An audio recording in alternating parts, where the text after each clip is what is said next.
Bismillahirrahmanirrahim. Assalamualaikum warahmatullahi wabarakatuh.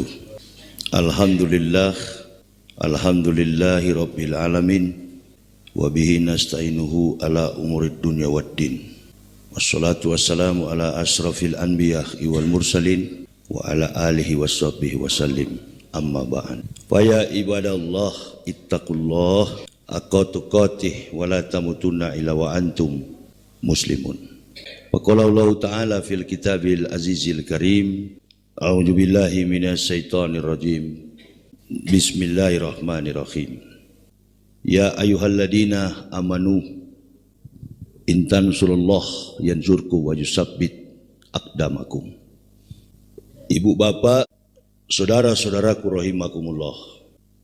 Pagi-pagi ini, salat subuh ini, kita bersyukur kehadirat Allah Subhanahu wa Ta'ala karena sejak tadi malam melewati malam yang panjang, kita semua masih diberikan napas, masih bernapas, masih diberikan umur sampai pagi hari ini.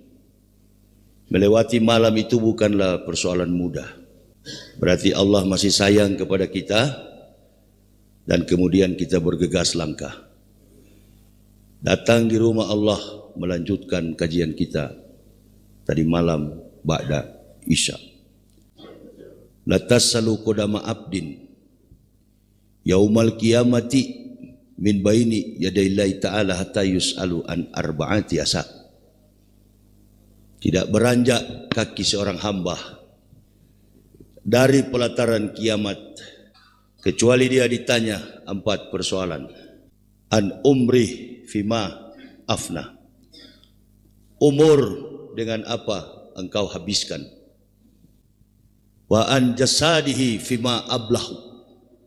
Jasad di dalam tanah pun kita akan ditanya, dengan apa engkau rapuhkan. Yang ketiga, wa an ilmihi wa amila bihi.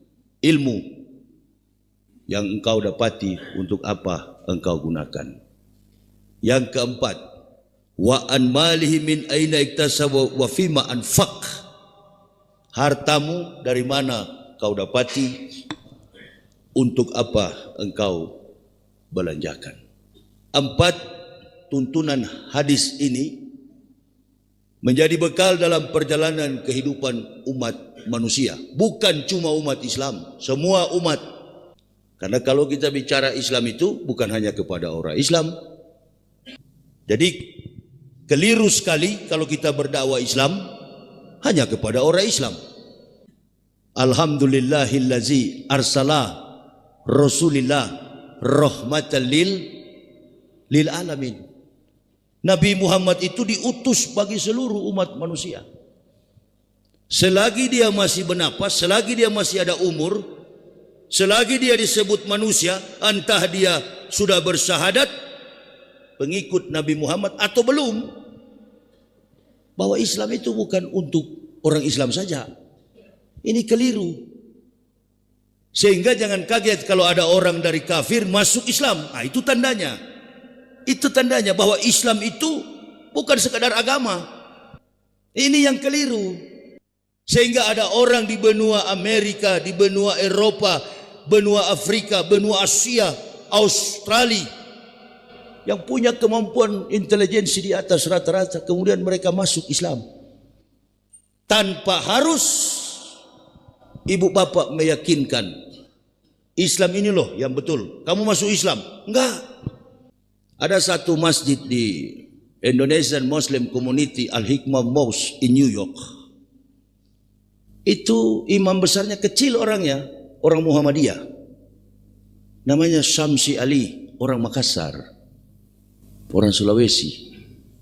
Di New York itu Satu hari 10 sampai 20 orang mengucapkan, I witness there is no God but Allah and Prophet Muhammad is the messengers of Allah. Saya bersaksi tidak ada Tuhan selain Allah. Saya bersaksi Muhammad utusan Allah.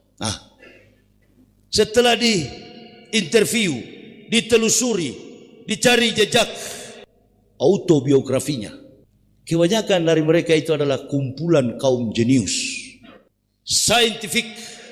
secara saintifik, orang-orang yang mengkaji Islam secara ilmu pengetahuan, atau tidak, apa yang menjadi bidang spesialisasi mereka, mereka tekuni dan mempunyai komparasi yang kuat dengan Al-Quran.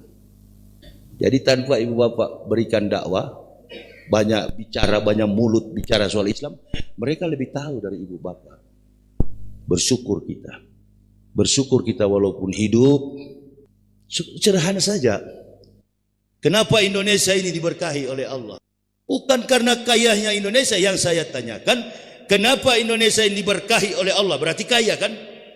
3 negara kaya di dunia, Luxembourg, Singapura, and Qatar, Luxembourg, Singapura. Kaya di dunia. Kaya bukan karena sumber daya alamnya, kaya karena kemampuan intelijensi manusianya. Indonesia ini negara satu-satunya terkaya di dunia karena sumber daya alam. Sumber daya alamnya. Kenapa diberkahi oleh Allah? Negara ini diberkahi oleh Allah karena mayoritas penduduknya beragama Islam. Mayoritas beragama Islam. Andai di Bali minoritas kaum mukmin, biasa negara itu terpuruk. Contohnya yang di Kamboja kemarin, kelompok minoritas yang diusir-usir sampai lari ke Aceh, lari ke India, lari ke Malaysia, suku Rohingya. Itu minoritas. Di mana ada kelompok umat Nabi yang minoritas, pasti diserang oleh mayoriti. Kelompok mayoritas akan menindas.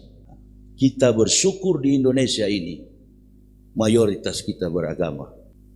Lalu kita evaluasi kembali. Saya kan tadi malam jam 1 baru tidur. Kita banyak ngobrol di rumahnya Pak Parno bersama Pak Agus, Pak Budi, sambil kita di depan api mengingatkan memori kita kembali untuk melihat, kok negara ini jadi begini ya Ustadz? Keributan di pusat Jakarta, bahkan di daerah-daerah, justru dari situ kekuatan publik mendukung rezim yang sekarang ini berkuasa. Innallaha ma'a sabirin. Ya ayyuhalladzina amanus ta'inu bis sabri washolati innallaha ma'a sabirin. Minta pertolongan kepada Allah dengan sabar dan solat. Nah, setiap habis solat, kajian ilmu pengetahuan, kajian tentang tematis Quran dan hadis disampaikan. Nggak perlu demo, nggak perlu dulu. Introspeksi dulu. Ada waktu Nabi menyerang dan sahabat, ada waktu Nabi dan sahabat berdiam, bukan mundur pasang kuda-kuda, mengevaluasi sekaligus bahkan introspeksi diri. Umat Islam ini sedang diuji oleh Allah. Umat Islam sedang diuji oleh Allah. Padahal kalau dilihat secara logika, hanya satu keluarga dampaknya begitu luas. Ustadz lagi demo semua. Demo untuk apa? Nggak ada guna itu. Demo untuk apa? Apa hasilnya? Kekuatan dalam satu lembaga negara demokrasi, demos and krator. Tahu dulu, demos adalah rakyat, krator itu adalah pemerintahan. Teokrator, teos adalah Tuhan, krator itu pemerintahan Tuhan, pemerintahan kekal. Teos and krator, demos and krator. Politikus paham gak itu?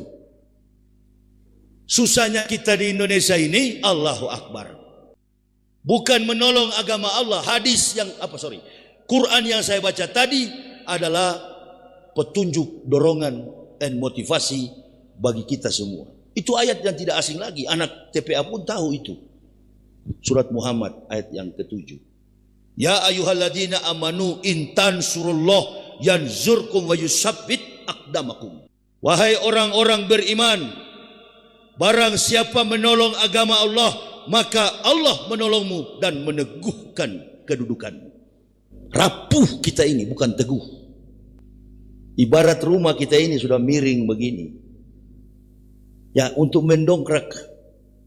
Di kampung-kampung begini tuh kalau kita lihat pemandangan, ada rumah, ada gubuk yang mau roboh, kalau tidak diaspak dengan balok atau apa, tiang, bisa jadi rumah itu atau gubuk itu roboh.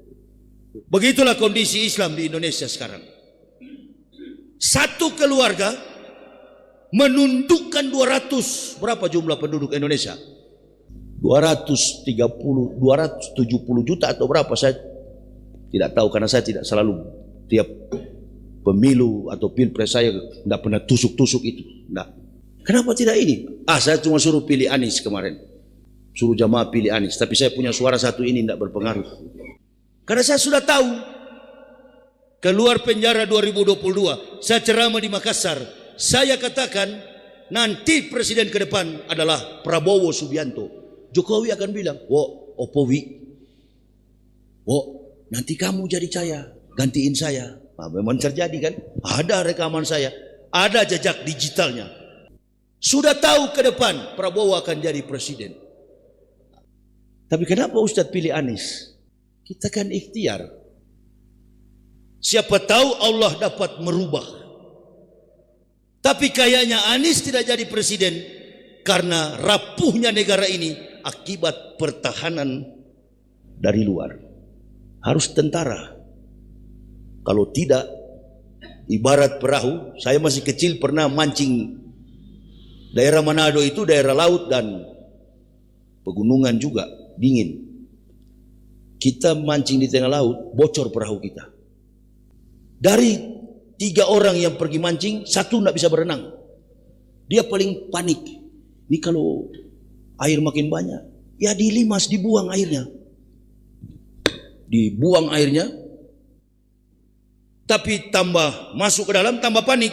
Saya nggak panik karena saya bisa berenang. Lama-kelamaan, airnya makin banyak dalam perahu. Inilah kondisi kita. Sedikit waktu lagi, Indonesia ini akan dikuasai. 9 cacing yang ada di negara kita ini, orang bilang 9 naga, saya bilang 9 cacing. Cacing itu penyakit kalau dia masuk dalam tubuh manusia. 10 tahun lamanya rezim ini berkuasa. Tidak ada yang mampu mengalahkan. Satu keluarga. Termasuk Jawa Tengah ini. Introspeksi diri kita. Begitu. Berkumpul di masjid. Punya bekal bagi pegangan jamaah. Oh begini jadinya kondisi negara kita. Memang begini. Siapapun ustadz yang dihadirkan di masjid. Tapi kalau tidak punya konsep politik. Tidak usah jadi ustadz. Apalagi kalau cuma singgung-singgung. Bilang aja nama Jokowi dan keluarganya, nggak usah singgung-singgung. Kadang-kala ada jamaah yang paham, ada jamaah yang mengantuk, nggak ngerti, apalagi di kampung. Kita tunduk semua. Kita nggak apa-apa masyarakat. Yang paling riskan sekali adalah ketua-ketua partai politik. Jadi ibu bapak mau demo, satu Indonesia ini umat Islam mau demo, tidak semua umat Islam demo. Nggak usah jauh-jauh partai yang memihak kepada umat Islam sekarang ini. Saya kan baru pulang dari Medan 3 hari lalu.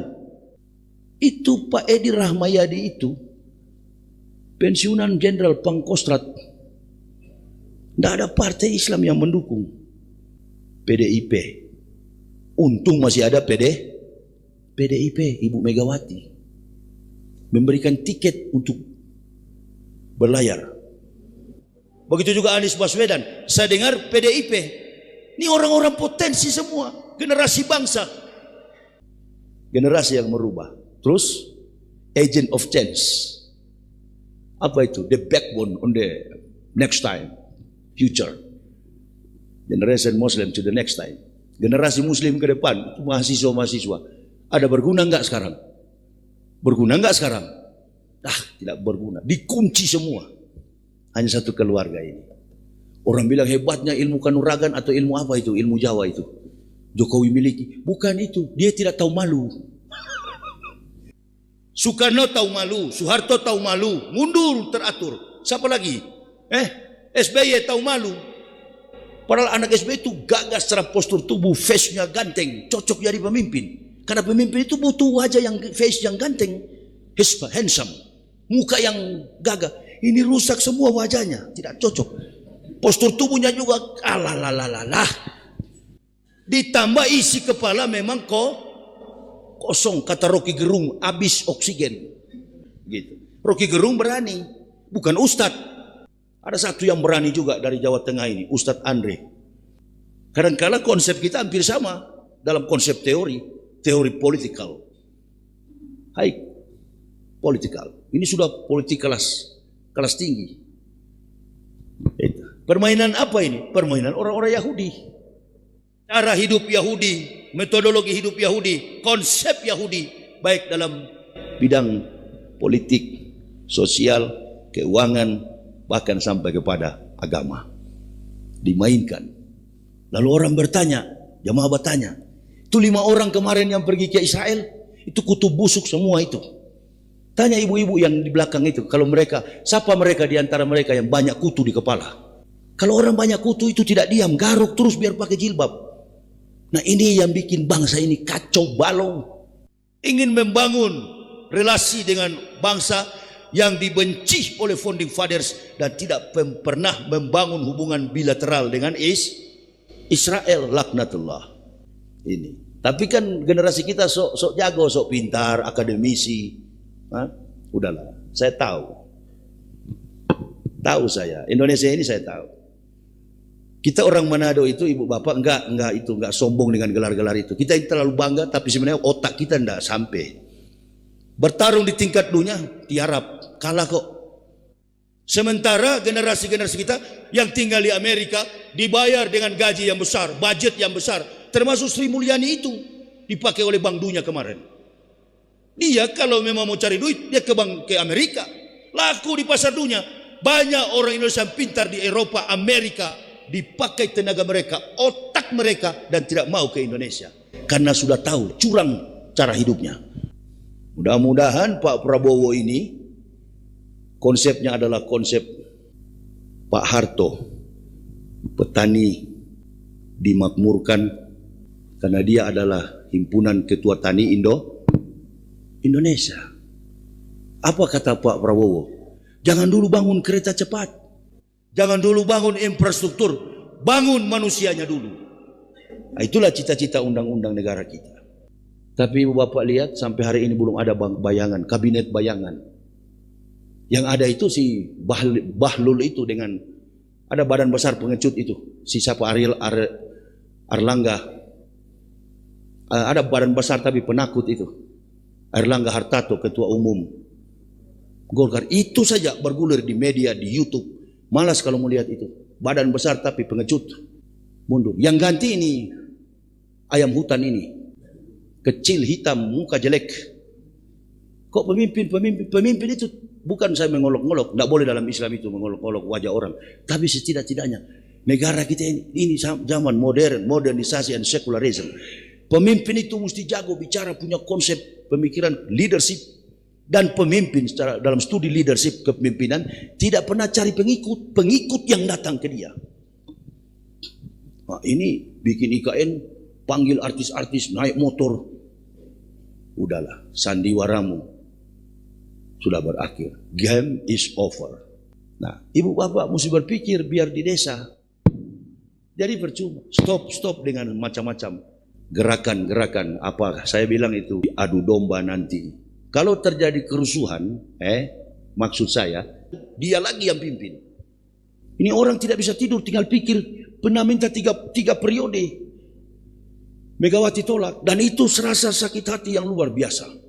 Nah, menggunakan tangan orang lain untuk mengacaukan sistem. Apabila konstitusi melarang dia untuk maju, konstitusi dihajar. Konstitusi digiling, sampai rata, baru dia bisa maju. aturan-aturan daerah, aturan pemerintahan pusat, kabupaten, kota diselesaikan. Dan kita tidak sadar. Kita tidak sadar.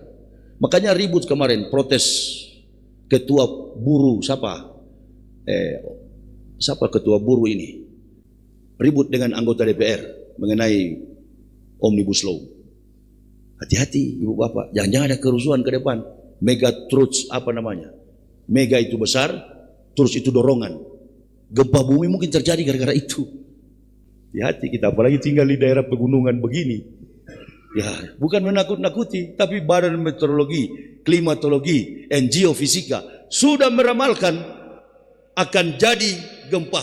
Tinggal tunggu waktunya. Mega truths, gempa yang besar di Selat Sunda. Nah, ini mesti hati-hati.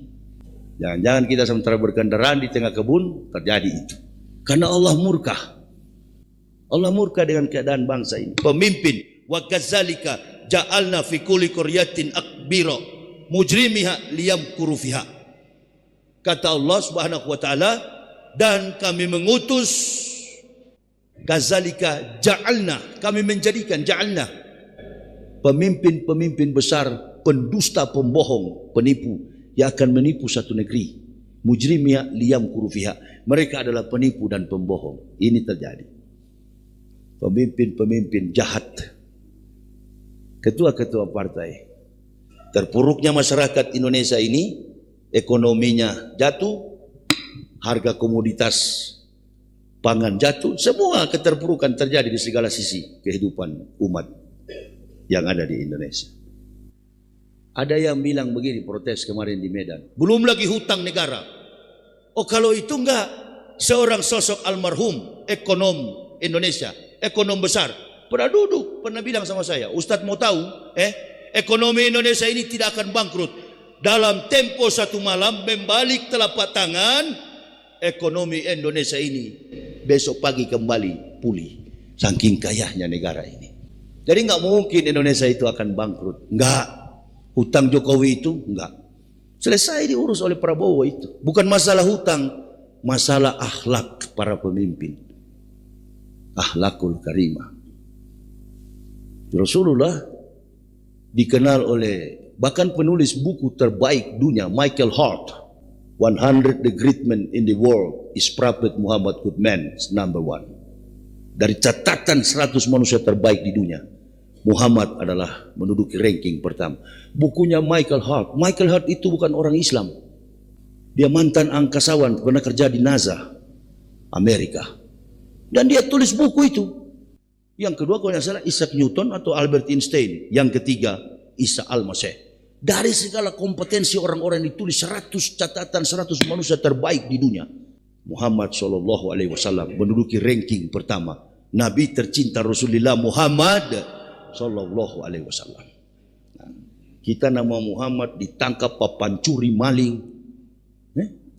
Ini kabinet Jokowi ini sarang koruptor semua.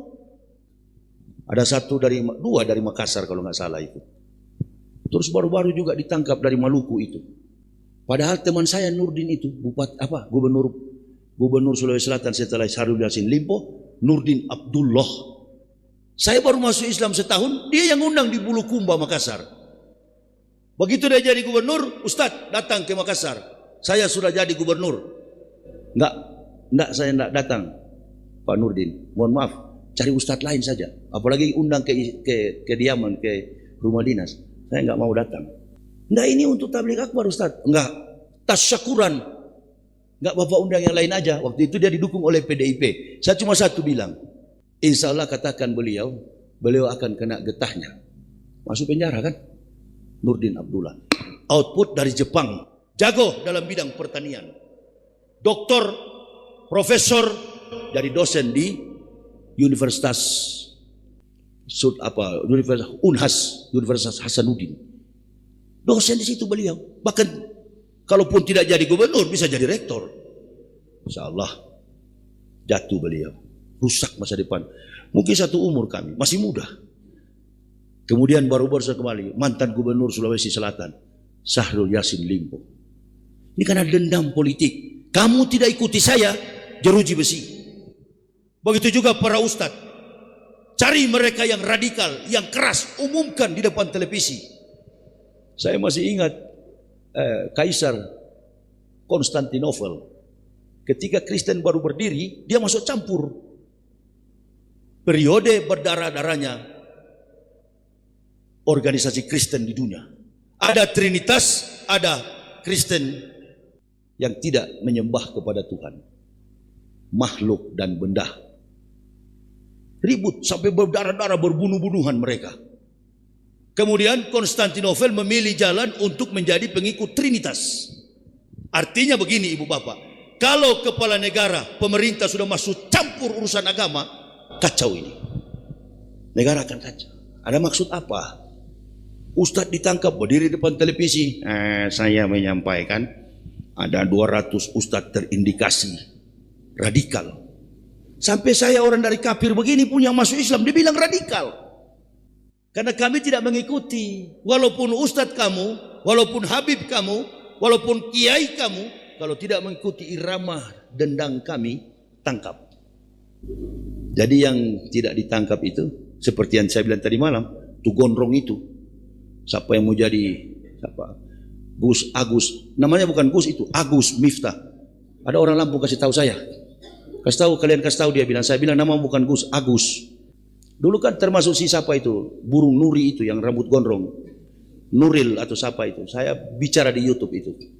Mereka itu tuh, di mana ada pejabat, saya kalau mau dari kemarin dukung Prabowo. Enggak. Lihat handphone saya ini, berapa puluh jenderal punya nomor sama saya. Bahkan Kolonel Rihnanto itu orang dekat Prabowo. Sering telepon saya, bertelepon sama-sama kami berdua. Lagi ngapain Kiai? Enggak, lagi di rumah duduk. Lagi di Medan, lagi di Makassar, lagi di Kalimantan. Ayo kita kumpul lagi di sini. Enggak. Anies jangan jadi gubernur lagi. Sudah dari tingkat atas turun kelas. Petinju bagaimana ini? Kalau sudah bertarung rivalnya adalah seorang sosok presiden yang sudah jadi, yuk jangan turun ke gubernur lagi. Akan dijadikan sebagai mangsa daripada media. Media tunggu-tunggu yang begini. Anies diangkat-angkat. Anies juga kenapa nggak ke Oxford jadi dosen? Nggak usah percaya. Partai Islam saja PKS tadinya mendukung Edi Rahmayadi, sekarang nggak.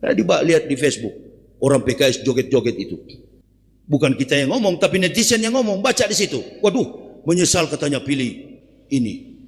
Kalau PKB Ustadz kenapa tidak singgung? Kalau itu memang dari dulu sudah sama itu. Partai Islam tapi kafir boleh jadi anggota di situ.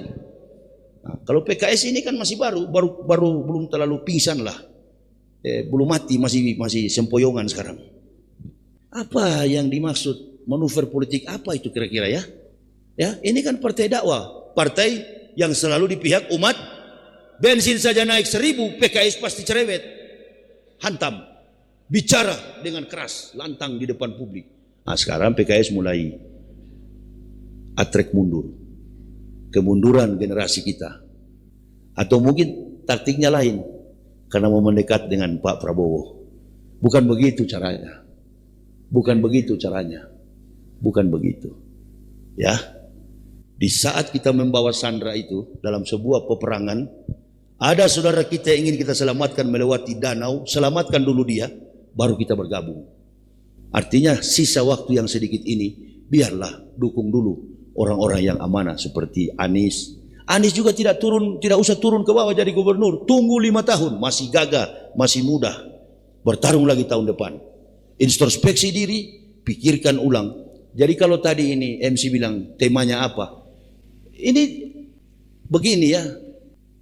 Jangan terlalu pandang enteng juga. Kita boleh mengatakan kita orang Muhammadiyah ini nggak terlalu hormat dengan para ulama. Betul. Tapi juga jangan terlalu bodoh di dalam masjid. Terlalu pandang enteng. Tema apa pagi ini? Tidak menghargai orang datang dari Jakarta jauh-jauh ke sini. Kalau tidak menghargai, bagaimana kalau saya pulang sekarang juga? Jadi jangan pandang enteng. Kita di dalam masjid, aturan NU, aturan Muhammadiyah boleh kalian pakai. Tapi itu dalam sendagurau. Tapi dalam masjid harus punya tema. Pandang enteng betul, saya duduk di sana sudah jengkel saya. Hampir saya tidak duduk sini bicara. Ini watak orang Islam, yang Islam bukan maju, mundur. Tema apa ini katanya? Pandang enteng betul. You cari satu Indonesia ini kalau ada seberani Yahya Waloni. Kalau ada saya mundur. Saya tidak mau berdakwah lagi. Dan saya, you mesti tahu, saya tidak minta umat Islam bela. Tidak tahu tema apalah. Karena saya adalah panutan umat.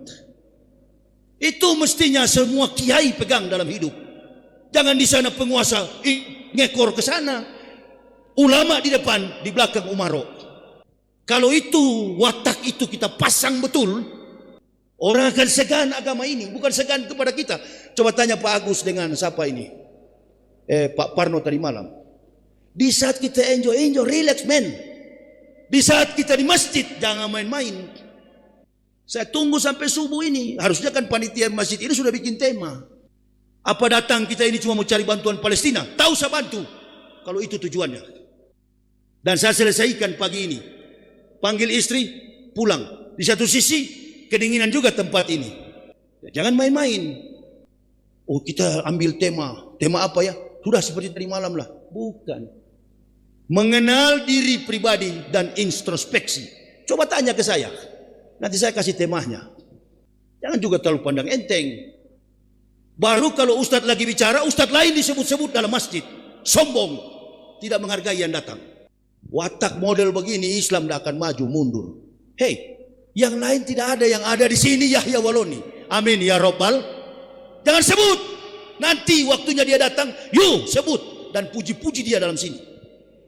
Oh ini kan orang dari kafir. Oh belum tentu. Saya baru masuk Islam, tapi nyali dan keberanian, tanggung jawab dan resiko saya sudah lalui. Antum belum apa-apa. Nah kalau saya balik begitu, malu nggak kalian kira-kira? Malu nggak kalian? Mau nggak kalian kunjungi ke Kalimantan, ke Sulawesi hanya dengan mobil pribadi dan tidak cengeng, tidak suruh bawa sopir? Saya tahu semua penceramah yang datang di sini dari Jakarta, di luar daripada Banjarnegara pasti pakai sopir. Cengeng kebanyakan. Lalu kalian mau ukur saya dengan itu? Jangan. Jangan sifat saya yang sombong di kafir dulu kambuh kembali. Kalau orang sudah merendah, jangan diinjak. Ini ibu bapak. Saya tidak tahu aturan NU dan Muhammadiyah. Saya bukan NU dan Muhammadiyah. Saya Islam. Tidak peduli saya. Tidak peduli. Saya ingin supaya orang Islam ini, agama ini, jadi tanggung jawab kita semua. Islam ini yang ada di Banjarnegara beda dengan Islam yang ada di Purwakarta. Islam di Indonesia beda dengan di Jerman, beda dengan sama kita semua. Makanya saya ambil gambaran Islam yang di New York, imamnya adalah orang Makassar dan sukses orang masuk Islam karena wibawa mereka. Terjadi orang Muhammadiyah, Samsi Ali, imam di New York. Nah itu yang saya maksud, ibu bapak. Ini kita yang datang ke sini, orang ustadz lain disebut. Ya sudah kamu panggil ustadz itu suruh kemari. Jangan panggil Yahya Waloni. Saya bukan ustadz kan, saya sudah bilang saya bukan ustadz. Saya adalah muhtadin. Lebih tinggi daripada ustadz. Orang yang diberi hidayah. Ustadz belum tentu diberi hidayah. Contohnya tuh siapa tadi? Agus Miftah itu. Dia kalau ceramah itu, ibu-ibu, bapak-bapak, ribuan kalau nonton di YouTube itu. Satu yang mengimbangi, yang gondrong, Cak Nun, seorang filsuf di Jawa Tengah ini. Dia kalau bicara alur lidah ucapannya itu mengandung banyak filsafat. Saya senang sekali kalau Cak Nun bicara dan menggambarkan bagaimana dewasanya orang Islam dalam berislam. Nah itu, kita jangan mengelompokkan diri. Oh ini yang paling betul. Tidak ada organisasi Islam di sana itu. Nah hargai kita, ibu bapak. Introspeksi diri, sadar diri bahwa kita datangkan orang ini demi perjuangan. Tidak perlu dihormati. Hormatilah agama ini. Hormatilah agama ini, bikin judul baik-baik, serius dengan agama ini. Serius. Masuk Islam secara kafah, entah dakwah itu siang, entah subuh. Ya, semua kita dingin, apalagi saya dan suami istri baru kali ini mendapatkan tempat yang dingin sekali begini. Itu sebabnya masih ada kesempatan. Tema sebentar malam apa, materinya apa, sampaikan ke saya supaya saya bisa bicara dengan tenang, dengan baik, ya. Diumumkan malah ustadz-ustadz lain, nanti akan datang ceramah si A, si B, MBA, MBU, MBX, Ember. Jadi ibu bapak pikirkan sajalah, introspeksi diri kita. 2 bulan lagi, mudah-mudahan negara kita akan berubah. Tapi kalau watak kita ini kita pelihara terus, tunggu lagi 10 tahun, 5 tahun ke depan Prabowo, dia giling juga begini. Begitu. Menteri Sosial siapa? Menteri Hukum dan HAM siapa? Menteri Pariwisata siapa? Sekarang saling curiga, saling tegang. Ambivalence, pertentangan perasa. Aduh, kalau saya angkat ini, mau nggak ini? Bahkan kemarin ada reshuffle. Sudah tinggal 2 bulan, 3 menteri turun. Ini Bahlul yang pertama turun. Turun dengan tujuan untuk pegang Golkar. Jadi ibu bapak, perjuangan kita Islam ini bukan cuma agama Islam di Indonesia. Ada kafir, Kristen, Hindu, Buddha. Ini ambisi. Belum ditambah dengan orang-orang munafik yang suka menjilat kotoran kafir. Ada kiai satu yang suka di mana kafir itu pergi, dia juga pergi. Orang dari Lombok sana. Di mana orang ini ketua partai pergi, dia pergi. Padahal dia belajar Islam di Mesir. Ada nggak kiai begitu? Ada mantan gubernur Lombok Nusa Tenggara Barat. Ini orang ketua partai. Dia kiai, ustadz, temannya Ustadz Abdul Somad dulu, satu output dari Mesir sana. Saya ini output dari Israel, dari kafir, tapi serius dengan agama ini. Jadi bapak jangan bermain-main dalam masjid. Kalau di luar masjid kita boleh main-main, tapi dalam masjid jangan. Satu yang saya tidak buang dari kafir itu, disiplin. Disiplin. Coba nanti hari Minggu pagi bapak ngintip di gereja. Intip di gereja. Kalau orang Kristen kebaktian itu, tidak ada yang goyang, disuruh berdiri dia berdiri.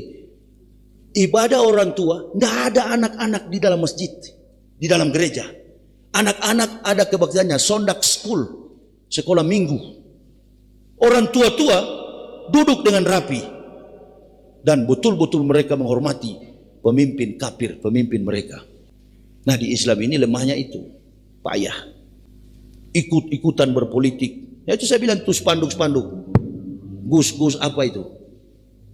Ada Kapolda itu Pak Lutfi, calon gubernur. Ini suruk ya. Saya mau kembali ke tempat Pak Parno karena mau berjemur Tapi sudah mulai berkeringat saya, sudah nggak dingin. Ada Kapolda itu Pak Lutfi, Irjen Pol. Ya cocok lah kalau jadi gubernur ke depan atau ulama. Bukan ustadz ya. Tulis Gus di situ. Kiai Haji, janganlah jadi gubernur, enggak usah. Cukup jadi penceramah saja. Begitu. Ini. Ya. Enggak supaya umat Islam dibawa. Enggak. Islam sudah terlanjur berbeda-beda. You kiai apa? Kiai NU, ada Muhammadiyah. You kiai apa? Muhammadiyah, ada NU. Jadi mari bersatu. Cara bersatunya itu enggak usah jadi pemimpin, jadi umaro, jadilah ulama. Saya kira itu.